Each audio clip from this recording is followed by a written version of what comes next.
America took a left turn for the worse. As President of the United States, on that day, our nation got weaker.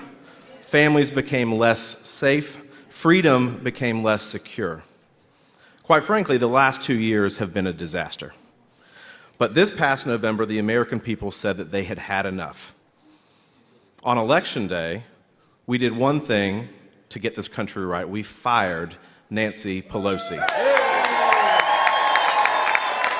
And our new conservative House of Representatives is already hard at work. We to restrict any president's ability to sell our oil to China. We restricted his ability to sell it for political purposes. We advocated keeping 9 justices on the Supreme Court and stop court packing. We passed the Born Alive Act to protect life. And we fired 87,000 IRS agents. You know, we've had a pretty good couple weeks, but just wait until the Oversight and Judiciary Committee hearings start this week. I'm excited about that. You know, unfortunately, though, a lot of this is fruitless if we don't have somebody in the White House that believes what we believe. We need a strong leader who will work with us to restore America back to the great nation that it is. Just 2 years ago, I look at the room today, this packed room, this is incredible, and I see local leaders. I see grassroots leaders in our state and local Republican parties. I see members of the General Assembly. I see a senator. I see 3 congressmen. This is an impressive group of people. Never before in the history of the South Carolina Republican primary has a presidential candidate received this much support this early in the game. And we appreciate it because this is the testament to President Trump's legacy on our country. And we're here today to send a clear message that in 2024, we're going to tell President Biden that he is fired as President of the United States.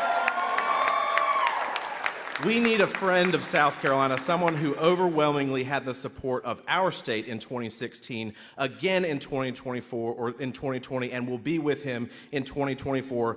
That's right, South Carolina wants Donald J. Trump back in the White House. When President Trump was in office, our economy was booming, the stock market was up, our taxes were low, our nation was safe, and we were feared by our enemies. There was no Biden inflation, gas prices and groceries were affordable, and eggs didn't need to be smuggled across our southern border. Now drugs, criminals, and millions of people are coming to this country illegally. Fentanyl is the leading cause of death for children under 14 years of age. Americans have paid $10,000 more because of inflation, because of this administration, and our military is training soldiers with pronouns instead of weapons.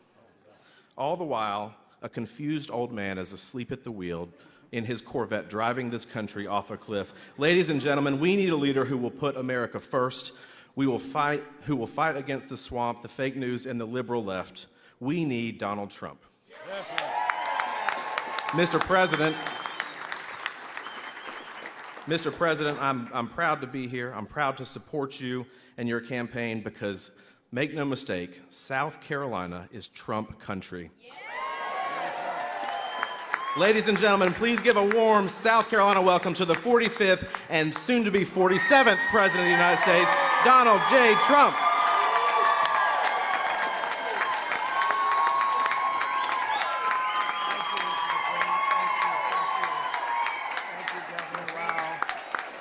Wow, thank you very much. So many friends. Thank you. Thank you, everybody. What a group. What a group. A lot of people outside. They want to be inside. Should we let them come in? I don't think so, right? Thank you all very much. And Russell, thank you. What a job you've done so quickly. It's been fantastic. Thank you. We love you too, and I'm proud to accept your endorsement, and I'm thrilled to be back in the great state of South Carolina. We won it twice.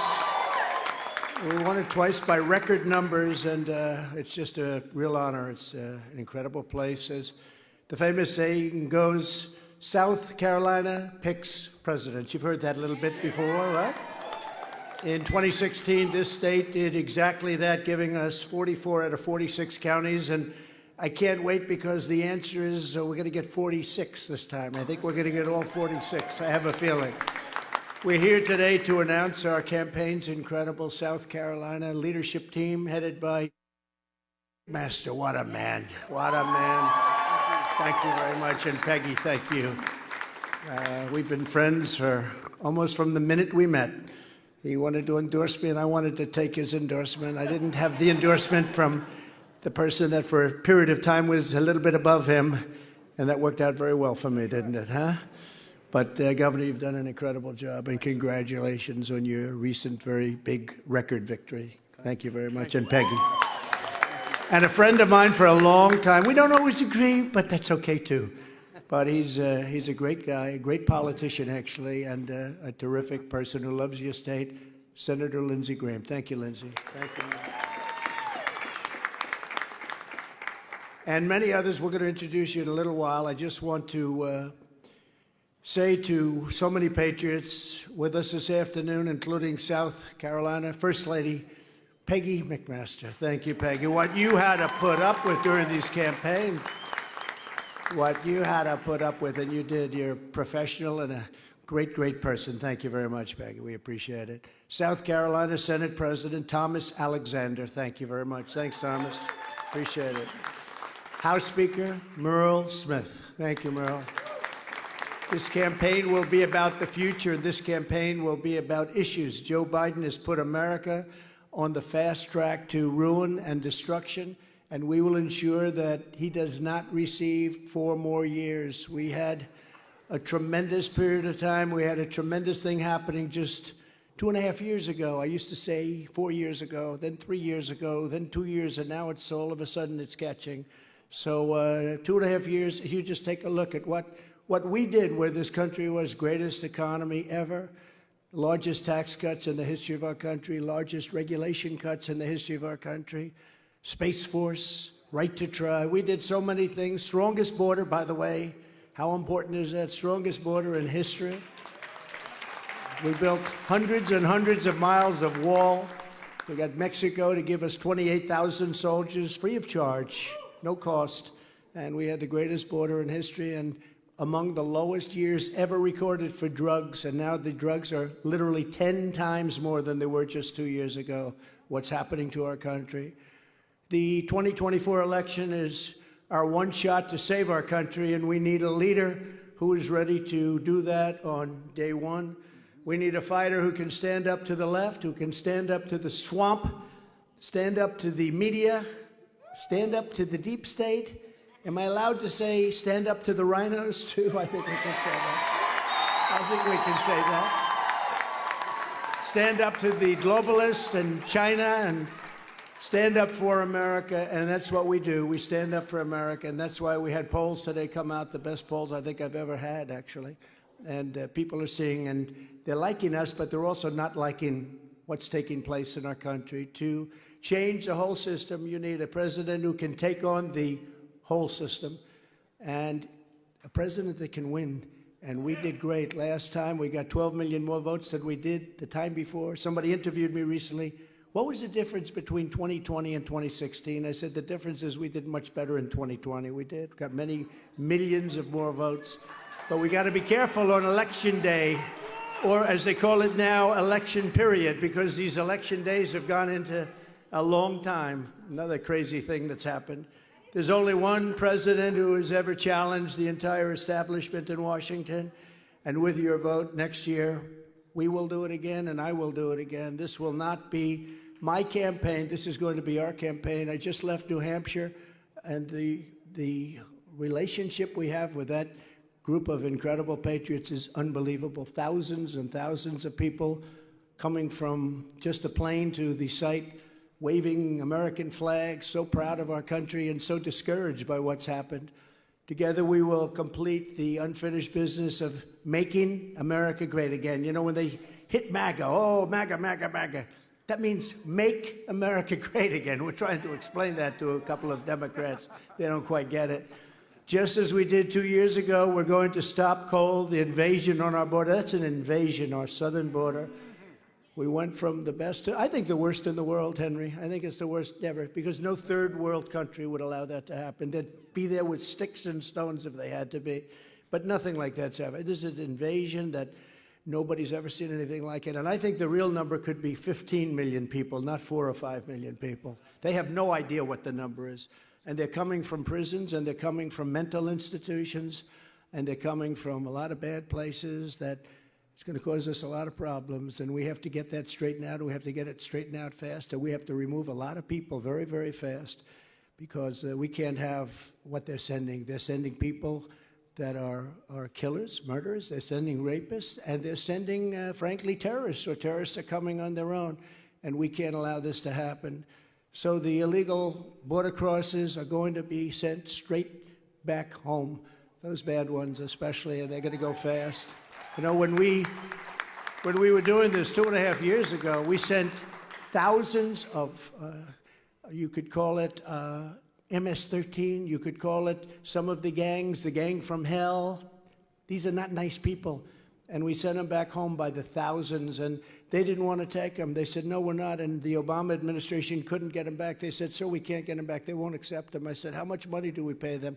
So we pay them $750 million a year. Tell them we're not paying them anything anymore. I got a call the next morning from the 3 presidents of those 3 particular countries. Sir, there must be a misunderstanding. We'd love to have them back. We'd love to have them back. You were there. You were.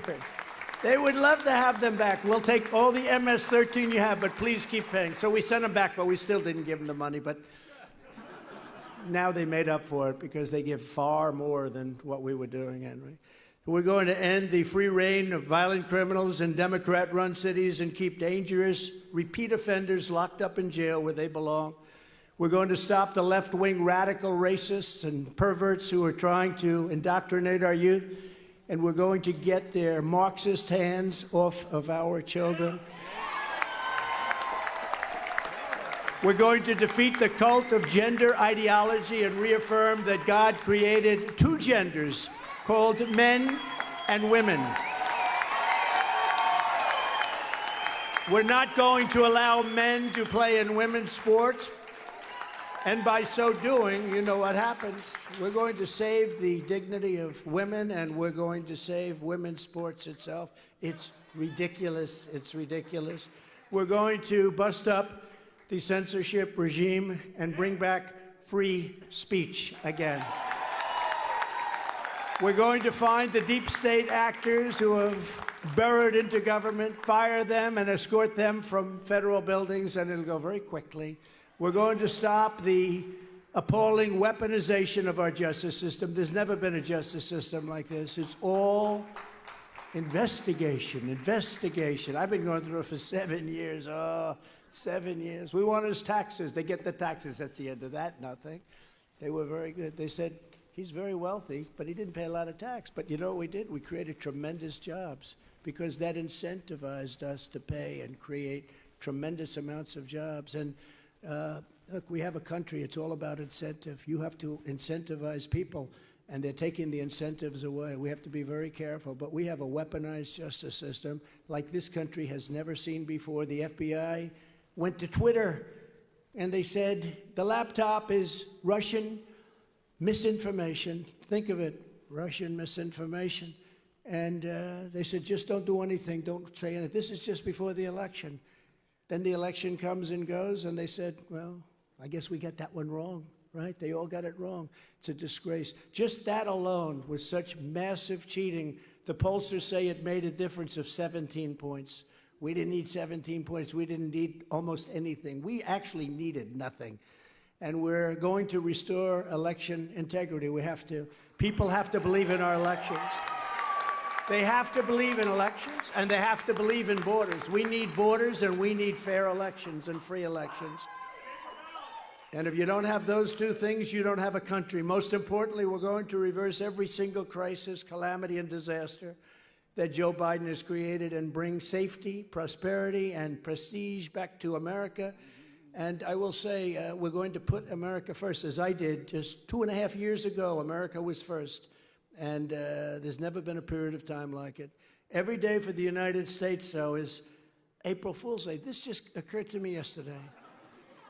Because I see what's happening, I say, what's going on? What's happening? What's wrong? It's like April Fools, right? We have open borders when they should be closed. April Fool's Day, right? Who would want open borders with everybody just pouring in? We have prisoners and people from mental institutions and terrorists being dumped into our country when they should not be accepted. April Fools, right? We have no voter ID when everyone wants it. Even the Democrats, they voted 88% want it. The ones that don't want it are the leaders because they want to cheat in elections. It's very simple. There's only one reason that you cannot want voter ID. You know, when they had their Democrat National Convention, I saw some of these guys. They had placards. They weren't just little pictures. These were placards. They were bigger than the chest itself, except in maybe a couple of cases. And these things were monster, and it had the name, the picture, everything about the person. But for voting, they don't want you to have voter ID. We have a woke military that can't fight or win, as proven in Afghanistan. The way they were taken out was such a disgrace. And the people in the military are so great, but the leadership at top is just a disgrace. That should have never, ever happened. And we had it way down in Afghanistan. Everyone up here knows about it, and we were doing great. They respected us. Abdul, the head of the Taliban, I called him. And I said, Abdul, you're killing a lot of our people. Don't do it, Abdul. He was killing them, shooting them in the Obama administration. People, I got criticized for that call. I said, Abdul, don't do it, Abdul. Yes, Your Excellency, I understand. I said, if you do it, we are going to hit you harder than anybody has ever been hit in the history of our country. And that's very hard because we do have a great military. A lot of people don't even realize it because of the way we run it. But we have great people. We have great generals, not the television generals. But I said, Abdul, don't do it. He said, but why do you send me a picture of my home? Why do you send me a picture of my house? Please tell me. I say, Abdul, that you're going to have to figure out for yourself. It's a lovely house. And for 18 months, we had nobody, you know that, Lindsey, we had nobody killed or shot, not one soldier. In fact, Biden even making a speech during that period, he said, well, say what you want, for 18 months, nobody was killed, no soldier, not one, not injured, not shot at in Afghanistan. And then they start screaming at him, don't say that. You're not supposed to say that because that's good for the Republicans, but that's true. We didn't lose one soldier in 18 months. We didn't have one soldier shot at in 18 months. And then they had the catastrophe of that pullout, that horrible pullout. The way they did it was so embarrassing to her. I believe it was the lowest day in the history of our country. I really believe that. And I think that's one of the things that started with Russia. Russia looked at that. They saw that incompetence, and they said, wow, this is a great time to go in. And by the way, that would have never happened. We should have a military that's conceived in fighting and winning, not conceived in woke. And that's what we want. We want a military that wants to win. We have proposed mandatory electric stoves. Think of that. And electric cars. They want mandatory stoves. They want mandatory electric cars. The cars go for like two hours. What are you going to do? Everyone's going to be sitting on the highway. We're all going to be looking for a little plug-in. Does anybody have a plug-in? My car just stopped. I've been driving for 1 hour and 51 minutes. It's ridiculous. And people that are cooks, I'm not much of a cook, but the cooks are saying gas is better. So use whatever you want, but have alternatives. If you want an electric car, if you want an electric stove or a range. It's crazy what they're doing. It's crazy. We have people in the midst of the greatest crime wave in the history that wanted to fund our police. This is, again, April Fools. This is April Fools. Who would think? We have the greatest crime wave right now in the history of our country. Crime is up 78% in cities. Nobody's ever seen it like this. And they wanted to fund the police. And that's never gone away. You know, they tried to say, well, we're just sort of kidding. We're not really. They wanted to fund our police. It's not even believable. We have men being encouraged to compete against women. And that was brought up before, but now I bring it up as April Fools. Who ever thought of a thing like this? We have men who want to compete in women's sports. We have Antifa and BLM who hate our country and burn down our cities, and they're totally protected by law enforcement, and yet they put American patriots in jail. What's going on there? That's all April 1st, April Fool's Day. We're begging foreign nations for oil when we have more oil than they have. They think we're crazy. They think we're totally stone cold crazy. I speak to these people. They say, you're begging us for oil. You got more oil than we'll ever have. I call it liquid gold. It's right under our feet. And we decide to stop drilling oil right at its all-time high. Now, you have friends of mine here, businessmen, great business people. So it hits a record price, and they say, let's stop drilling. It's supposed to be the opposite. April Fools, right? April Fools, it's the opposite. When it hits a record price, let's drill. Let's lower taxes. Let's pay off debt. We would have been not only energy, we would have had energy for ourselves, but we were going to have so much extra energy, double and triple what we would have needed. We would have paid off our debt. We would have made so much money. We would have taken care of Europe. They would have paid us a fortune, which is much less than they're paying right now. Everybody would have been happy. But it's a shame when you see it. But that's April Fool's. Think of it. We stop drilling when the oil prices hit the highest they've ever had. It's supposed to be the opposite. We sell China millions of barrels when we can't get oil for ourselves. So we can't get the oil. We don't know what to do. We're looking for it. They call up the governor. Governor, you're a smart guy. Please help us get some oil. He says, I'm sorry, I can't do that. It's under our ground, but they're restricting us from taking it out, right? Even your pipelines and things. They don't want pipelines. They don't want anything. An all-time high is supposed to be the opposite. We demand windmills be built on our oceans, our prairies, our mountains, and our plains, only to realize that they're killing all our eagles and our birds. If you kill a bald eagle, they put you in jail for 5 years. But the windmills knock out thousands of them. Nothing happens. And it's the most expensive and least reliable form of energy on the planet. And the wind turbines are all made in China. Some are made in Germany, but most of them are made in China. Think of it. But he's protecting your shores. I can tell you, these people, your shores are being protected. They're not letting that one happen. I don't think the people on those beautiful beaches are going to be too happy with that. They're not letting that happen. I'm not letting it happen either.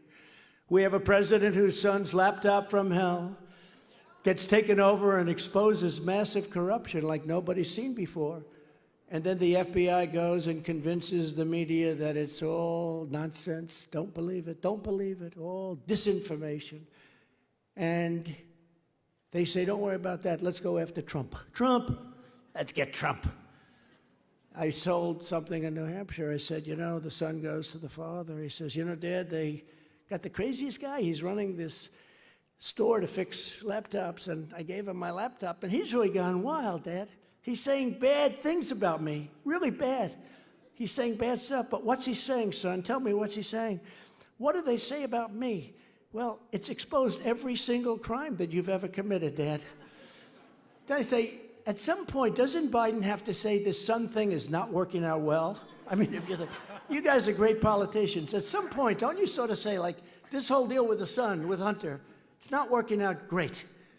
Not working out great. We have an FBI and a Justice Department that raids a very secure Mar-a-Lago in Florida, placed under lock and key with additional locks added at their request.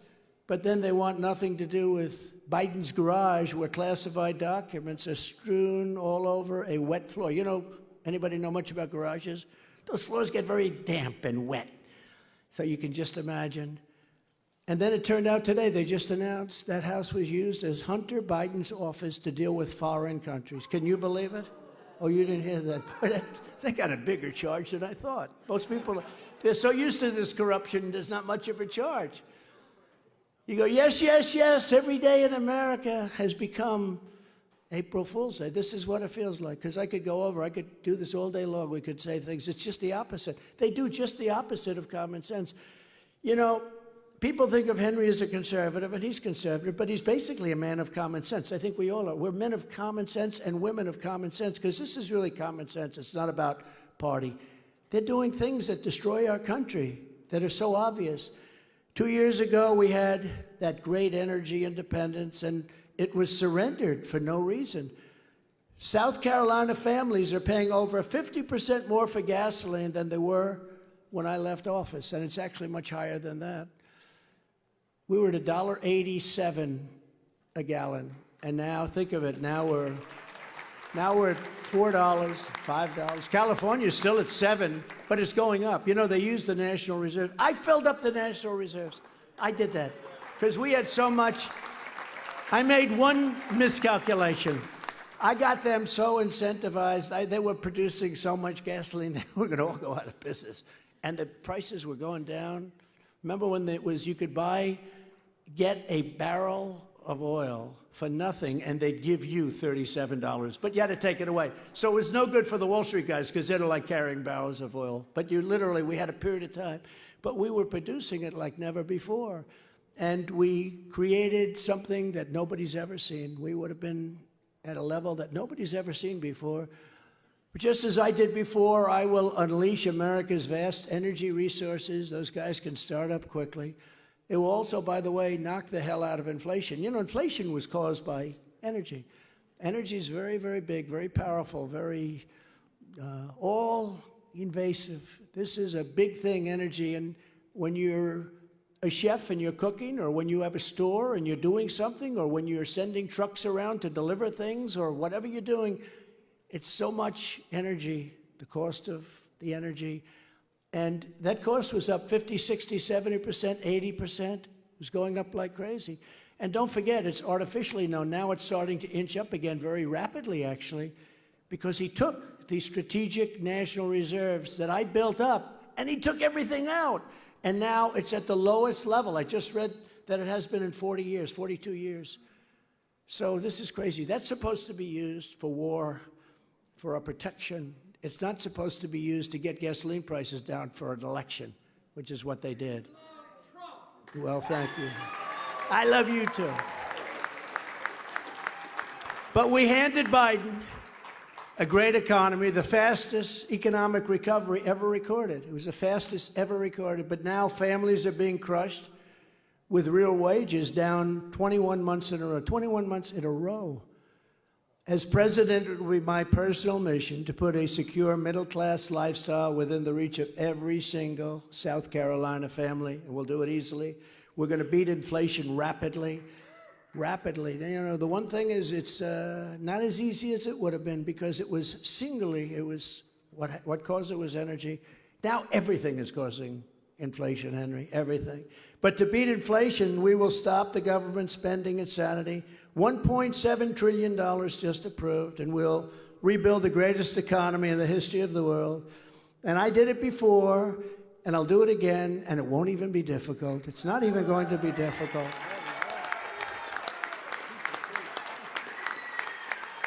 And we will be respected, because we were respected as a country. You know, they did a poll that I wasn't as popular in Germany as Obama. Of course I wasn't, because, I mean, if anybody that wins those polls is not doing a good job for the United States.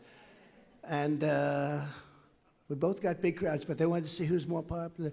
And the German people, great people, they said, this guy has really beaten us up. No, we make them pay because they took advantage of us on trade, and so does every country. There's not a country that didn't. But we renegotiated USMCA, we renegotiated all of our trade deals and making a fortune. And the greatest deal I made, I can't even talk about it. It's the deal we made with China. The farmers took in $50 billion worth of purchases where they were taking in nothing. And I got $28 billion from the Chinese to give to our farmers because they took advantage of our farmers for years. And I got them to pay $28 billion directly to our farmers. And nobody believed that was possible. And on the border, I really like the president of Mexico, happens to be a socialist, you know. We've missed socialism because our Democrat Party and others, they never stopped. You know, the train never stopped. It's supposed to stop at socialism. It just passed.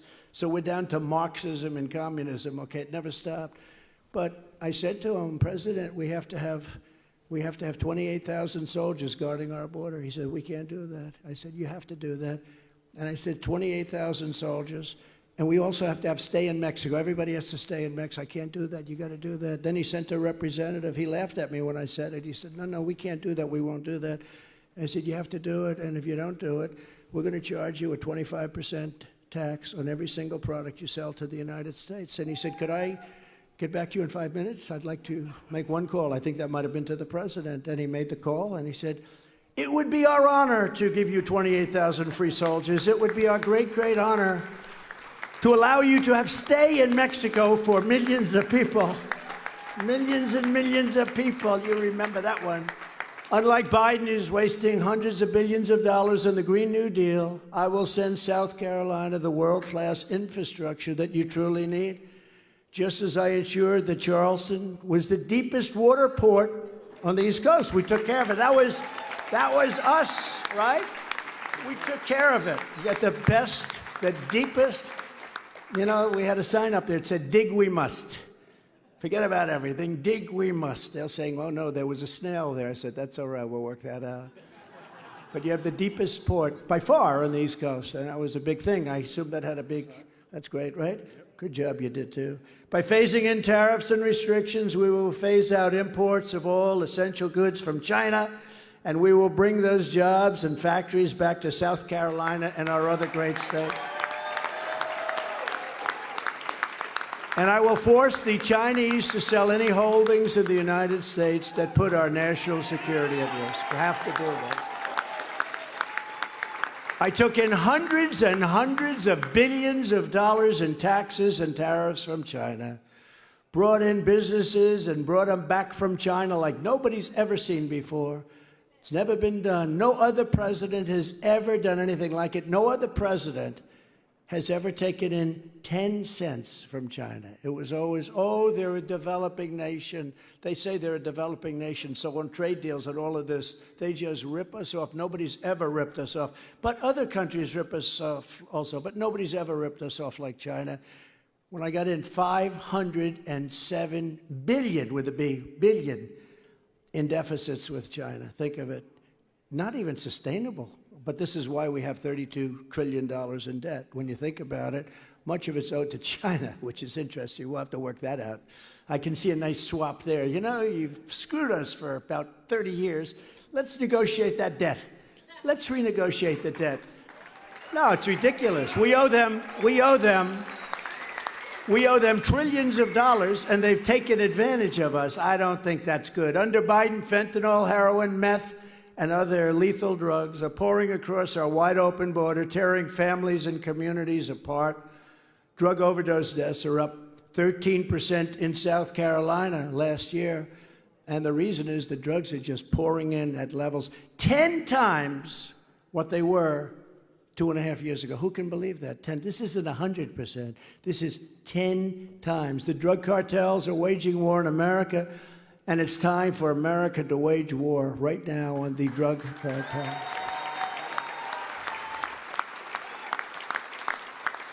So we're going to smash their trafficking networks, and just as we destroyed the ISIS caliphate, we achieved the most secure border in U.S. history, and despite 2.5 years of litigation from the Democrats and even some Republicans, I built hundreds of miles of wall. We got it built. We were building additional wall, even more than we promised. And then we had that ridiculous result in the election, and they immediately stopped. And that's when I said, Henry, they really want people to come into the country, because we had the wall sitting there. All it had to be is erected. 3 weeks. And all of those additional areas that I didn't even think we would be able to do, they would have been done. And they not only didn't do them, they took all of that expensive material into areas where Texas and Arizona can't use them. It's unbelievable. They wouldn't even let them use them. So as we restore every border security policy of the Trump presidency, I will also demand that Congress impose criminal penalties on any future administration that erases America's borders, as Joe Biden has done. They've erased our borders. Through weakness and incompetence, Joe Biden has brought us to the brink of World War III. We're at the brink of World War III, just in case anybody doesn't know it. As president, I will bring back peace through strength. Peace through strength would have never happened. If I was president, there would not have been a war with Russia in Ukraine. Zero chance, and Lindsey would be happy with that. That's better than any alternative. Wouldn't have happened. And I will say this, even now, despite tremendous loss of lives and destruction of much of that country, I would have a peace deal negotiated within 24 hours. You could make a peace deal, you could make a deal for both right now, 24 hours. That deal could be done. That deal is waiting to be done, but there's nobody to do it. To protect Americans from the threat of hypersonic missiles and nuclear weapons, I will build state-of-the-art, next-generation missile defense shields. And just as I rebuilt our military, we totally rebuilt our military. Unfortunately, we gave $85 billion of it to the Taliban. How was that? Was that a good deal? We took the military out first, and we left Bagram. How about leaving Bagram? One of, I think, the biggest Air Force base in the world. We left Bagram. And you know who's occupying Bagram right now? China. And I didn't care about Bagram from Afghanistan. It's 1 hour away from where China makes its nuclear weapons. And we left. We gave it to them. We should have never left that. You agree with that? You agree with that? Everybody who's intelligent agrees. We should have kept it. We left. By the dark of night, we left the lights on, and we left the dogs behind, you know? The dog lovers are saying, what happened to the dogs? We had a lot of dogs. We left the dogs behind. They don't like to say that, but that's what happened. But we left, and I don't think the Taliban's too good with dogs, right? I don't think they have that loving feeling for dogs. But I'll build the shield, and the workers and the service members of your state will be at the heart of that action. You'll be building it, and you'll be manufacturing it, and you'll be doing a lot, because a lot gets done in your state, and a lot gets done in your state because of me and because of these gentlemen coming to me and say, can we do it in South Carolina? And I'd say yes every time, right, Henry? I'd say yes every time. We will get critical race theory and other left-wing lunacy out of our military, and we will get it out of our classrooms, and we'll get it out fast. And you know, we had it out. But one of the first things when he signed all of those documents, those wonderful documents, I wonder if any of those documents are on the garage floor of his house. It's a document. But when he signed all of that stuff, we will get it out. And we had it out, and our military was clean. We fired a lot of people that taught it. They were highly paid people, too. These were people making $300,000 and $400,000 a year. They were teaching this nonsense. So we want to teach people how to win wars. That's what we want. As I announced this week, I will cut federal funding for any school pushing far-left sexual or political content on our children. And I'll create massive incentives for states and school districts to adopt crucial reforms to protect parents' rights. Can you believe we're even talking about this? Henry, we're talking about parents' rights. We're saying we're going to protect parents' rights. 10 years ago, who would even say that? Parents' rights. Yeah, we're going to protect parents' rights. Who would think that would even have to say it? Today, it's like a big political statement. We will protect parents' rights. We'll bring them back. That includes a direct election of public school principals by the parents. If any principal is not getting the job done, the parent should have the right and be able to vote or to fire them and to select someone else that will do the job properly. So these are just a few of the big ideas to restore a great America that I will be talking about, and the big thing is the polls. We're leading everybody by so much. Remember in 2016, I used to go around bragging about the polls? Only if they were good. If they were bad, I wouldn't actually talk about it, but they were mostly good. But I'd go around and I'd say, you know, this poll just came out, McLaughlin just came out, and I'm leading by 20, and I'm leading by 10, and I'd go, and people drove the fake news media crazy. You got a lot of fake news out there, by the way. That's a lot of fakers. That's a lot of people. That's a lot of people, but they must be here for you. I think they're here for you because you're doing such a good job. But we do have a lot. But, you know, what we're doing is so important because we're going to save our country. If we don't save our country is very fragile, very fragile. It's all very fragile. Everything is. We've got to save our country. And I want to introduce the amazing South Carolina leadership team that will help us win the chance to put this vision in action. There could be no better team, and these are friends of mine, and they're great politicians. And by the way, we have some others that called me today who couldn't be here. They're away. They're all over the place, but they also want to endorse, and they'll be announcing it very shortly. But we have some great people, very important South Carolina politicians that are going to be additionally endorsing us very quickly. And you know about that. We got about 4 of those calls today. They were like emergency calls. It's an emergency that I speak to the president. But It's first in the South. It's primary. We're going to keep it that way. First in the South. It's a very important state. First in the South. And there were people wanting to move it. I said, we're not moving South Carolina. No, we're not moving it.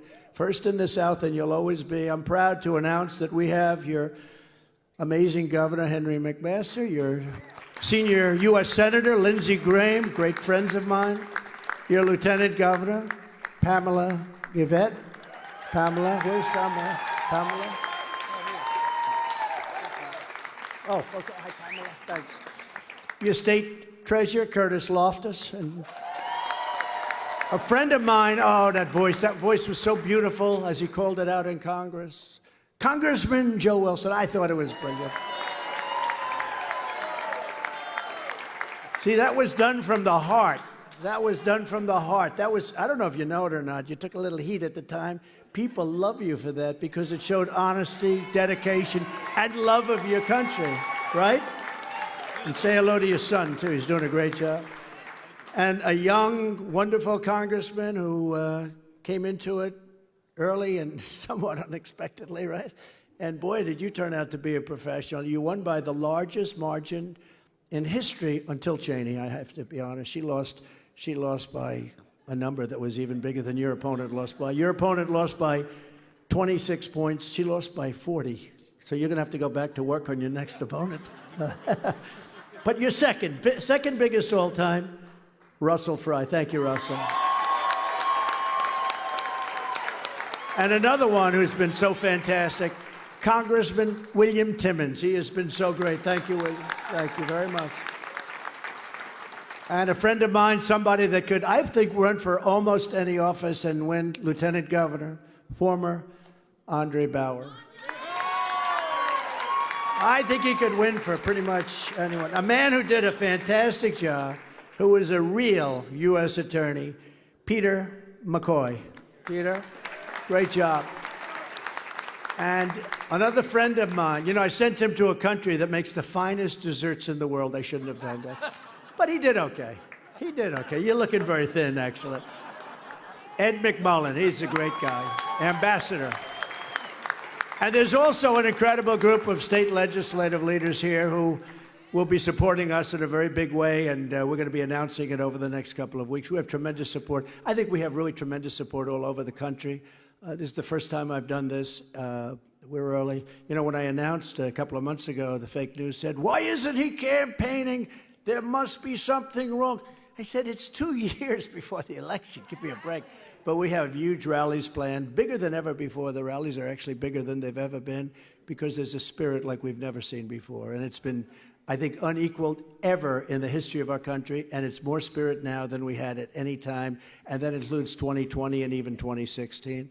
So I'd like to invite Governor McMaster, who's so incredible, to say a few words, followed by Senator Graham, Lieutenant Governor Evett, Representatives Wilson, Fry, Timmons, Ambassador McMullen, and based on that list, please go quickly. Other than Henry, I don't know. Henry and Lindsey. But why don't you start it off? Thank you, Henry, very much, please. Thank you. Thank you, President Trump. Thank you. As you have noticed, this crowd loves you, people all over the state, and that's because we believe in common sense. We believe in the Declaration of Independence. We believe in the Constitution. We believe in the Bible. And we believe in you. Real quick, y'all. Want to welcome everybody here.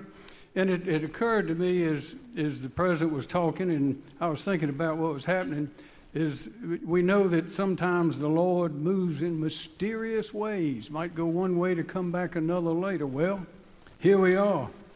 When Donald Trump was president, America was soaring, records everywhere, more strength, more respect. Our enemies were petrified, our friends were comforted. And then we had an election and everything changed. But since then, the people have clearly seen the damage that can be done by an administration and leaders who do not believe in the goodness and greatness of America. They have shown their true colors, and now we have their playbook. We know who they are. I have never heard so many people out there quoting Pete Townsend of The who said, "We won't get fooled again." And we're coming. We're coming back stronger than before, and in November 2024, we will re-elect Donald Trump, and we will see a burst of freedom and prosperity unlike any we have ever seen before. We're for you all the way. Thank you. Thank you. Well, he did it once, he can do it again. Isn't that why we're here? So, Mr. President, I started my political career right there, and I got my first paycheck, and I said, I got to get out of here. To the State House people, you're not doing it for the money. There's one thing I want to talk to you about. How many times have you heard, we like Trump policies, but we want somebody new?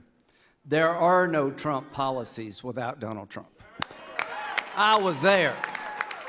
You know why $400 billion was given by NATO nations?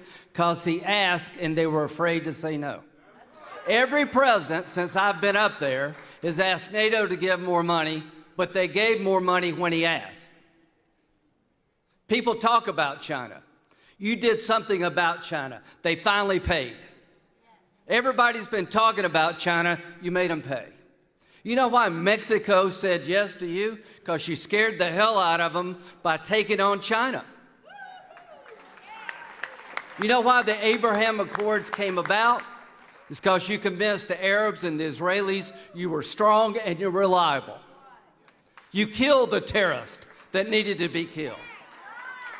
You convinced the Arabs to work with the Israelis, and the world is a better place. We live in a dangerous world right now. The good news for the Republican Party, there are many talented people for years to come, but there is only one Donald Trump. And I say this sincerely. You can talk about his policies, but you could not do what he did. Thank you.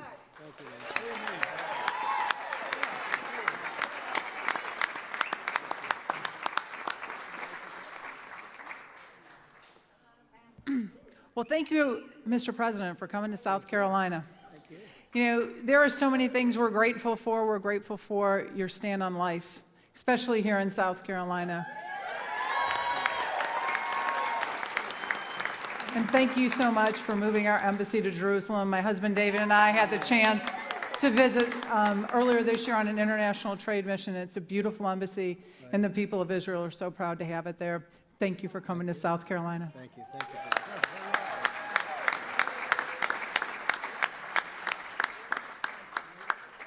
And ladies and gentlemen, Mr. President, Governor, First Lady, fellow South Carolinians, my campaign commitment, my campaign slogan when I run for public office is Joe means jobs. And so I especially appreciate Governor Henry McMaster. With the General Assembly here, in the last year, he has achieved, even by Trump standards, a lot of money, $10.3 billion of investment in South Carolina. South Carolina is the leading manufacturer and exporter of tires. South Carolina is the leading exporter of cars of any state in the Union. But also, I appreciate President Donald Trump. He set records, and that is that he achieved, while he was president, reducing taxes. People got to keep their own money. How incredible. And then to have the reduction in regulations, he reduced unemployment to the lowest level ever for African Americans, for Hispanics, for Asian Americans, for women and young people. And so there's no question that I believe Donald means jobs. God bless you.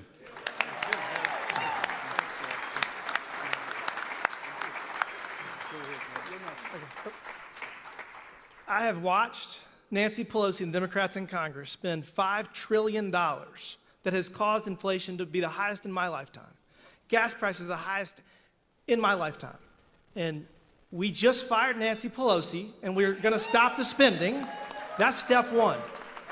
But step two is to fire Joe Biden and get our president back.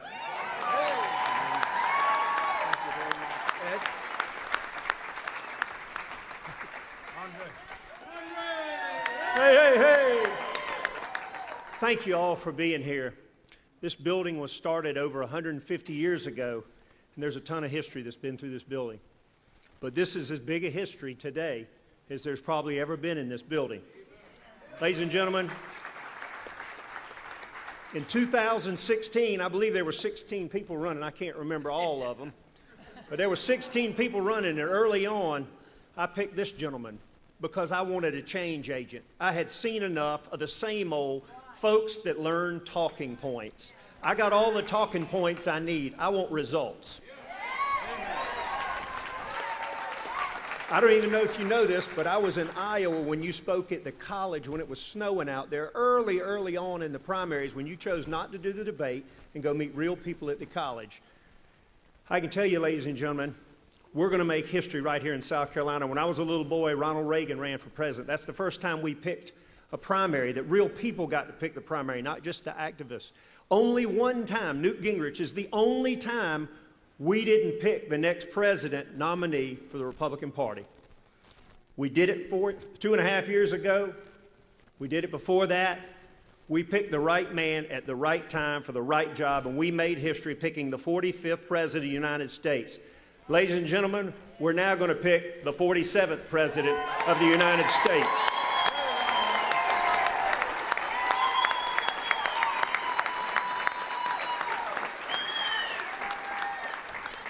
Mr. President, as a 53-year-old with a 3-year-old young boy, I worry about where this country's going.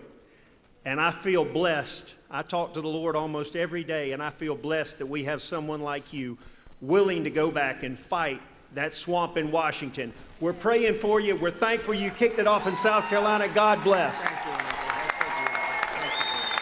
Thank you.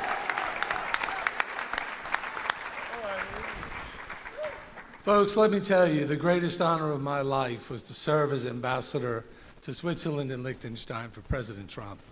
And rest assured that every ambassador throughout the world under this president woke up with one mission: peace, security, and prosperity. He drove it in our heads from day one to the day he left that White House, and the best is yet to come.